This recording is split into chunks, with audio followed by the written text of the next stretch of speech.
Good morning students. Let's begin with the next video on the continued topic of 14 principles of Henry Fayol. As we have done the 5 principles in my previous video, the remaining principle 5 we are doing in this video. So point number 6 is subordination of individual interest to general interest. This principle states that there should be a more priority should be given to the general interest, that is the group interest, and the less focus should be there on the individual part. He is not ignoring that the individual interest should not be taken care of. He is saying that, Henry Fayol said that the main priority, main focus should be on the group interest. If the group interest will be achieved by an individual, then the individual goal can be easily achieved. Let us take an example. The individual goal of any person is to get a very good amount of salary. But for the company, the group interest is to get the more number of production. So in this case, he says that you focus on production, you will get good salary. So he has further divided the things like saying, if the individual goal and the group goal are in the same direction, दोनों same direction में है, then there is no problem. The firm will smoothly function, the prosperity and growth of the company will increase.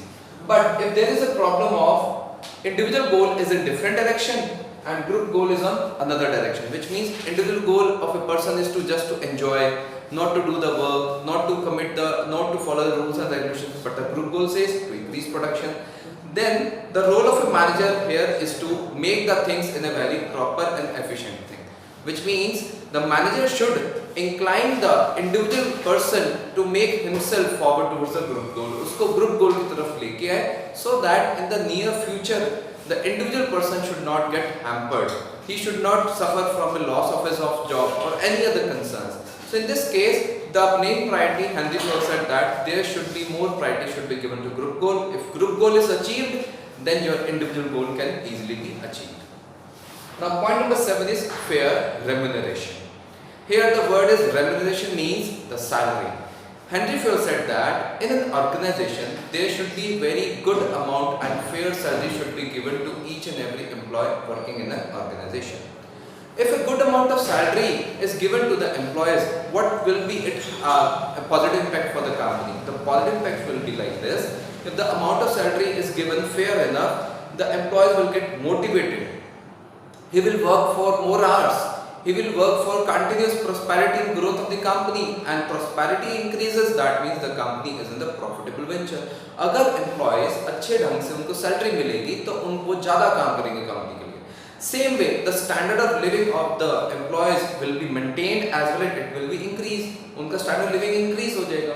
And the same thing, this fair remuneration should be kept in mind by giving the salary according to the competitors market, what competitors market are giving, and should be given according to the capacity of the company कि company उसको आसानी से pay off कर सकती है. And the third thing, it should be done according to the wages act of the government. Government के wages act के according इस high salaries pay off कर देनी चाहिए. Point number 8 is centralization and decentralization. Centralization means concentration of the power in few, that is the top level, and decentralization means distribution of the powers, evenly distribution of the powers to each and every level. Her level पे आप अपनी powers को distribute कर रहे हो. So centralization mostly works in a small organization where top management is having the concentration of the power at their hand. But decentralization means the distribution of power to each and every level, but the distribution of power is according to their responsibilities at the developments of the particular departments. जिस department में जितनी उनकी responsibility है उतनी उनके पास में उनकी powers दे देनी चाहिए. Which means सारी powers नहीं दी हैं, जिसकी जितनी responsibility उतनी उनको powers दे दी गई हैं. But as per Henry Fayol, he says that in an organization there should not be only centralization, there should not be only decentralization. It should be a preferred, that is a mix of both. In an organization there should be a mix of both, that is centralization plus decentralization. The top management should keep the finance power in their own hands, and remaining powers can be distributed to the each and every level for better decision making. ये powers इसलिए होती हैं for good decision making in an organization. So what are the positive impact it can be if C&D is given in an organization? So the company managers can take the decisions very quickly, promptly. The efficiency level of the workers and the employees will also increase in an organization. Coming to point number 9 of the principle is order. Order here, it doesn't mean command. Actually, order according to Fayol means there should be systematic arrangement for men and material, which means हर एक person की, हर एक material की एक fix place होनी चाहिए, एक seat होनी चाहिए, कैबिन होना चाहिए. Likewise, in a school, there is a fixed place for a principal so that students can easily find out, teachers can easily come to their office, which means a particular person have a particular seat or cabin. In the another sense, in the material cases also, in the library, every book have some either or other shelf, which means the business studies will have a business studies shelf, economics will have an economic shelf, accountancy will have an accountancy shelf, which means everything should be segregated according to systematic manner, and it will keep them very easy. For students it will keep them very easy to find out the things. What it will help in the future? It will reduce the wastage of time and the energy for the students, even for the employees if they are working in an organization, that where is the machinery, where is the tool. If they know the exact location, they can easily approach them. So this will help in the achievement of the group goal also, which means the goal of the company can be easily achieved and at the particular right time, which means effectiveness can be also dealt up with the systematic order. Now students, our 10th principle is scalar chain. Scalar chain, which means chain of authority or chain of superiors. Chain of authority means power. Power सबसे पहले सबसे ज़्यादा कहाँ पे होती है? Top level पे. Then it passes to the middle and the lower. Same way, top level को क्या बोला गया है? It gives order to each and every level. Top से middle पे order जाता है, middle से lower पे जाता है. That's why this system is known as the chain of authority. So let us take an example. This is the hierarchy level where A, B, C, D, E, F, G, H, I.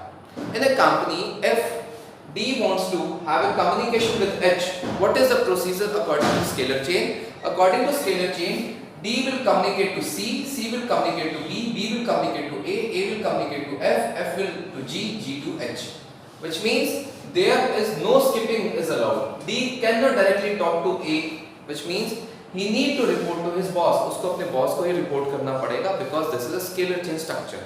But according to Henry Fayol, he says that, but in case of emergency, if D wants to talk to H and there is quite very emergency, which is of very less duration of time, then he invented a plank. That plank is known as gangplank. If two persons in the same position are having, so they can have a direct contact rather than following the whole chain structure.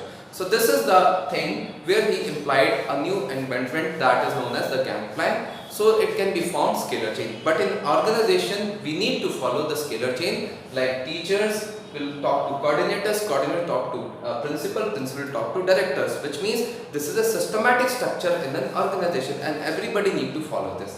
What it will help? It will help in the systematic flow of information. No skipping of information, which means everybody will be involved about the information and give the correct things.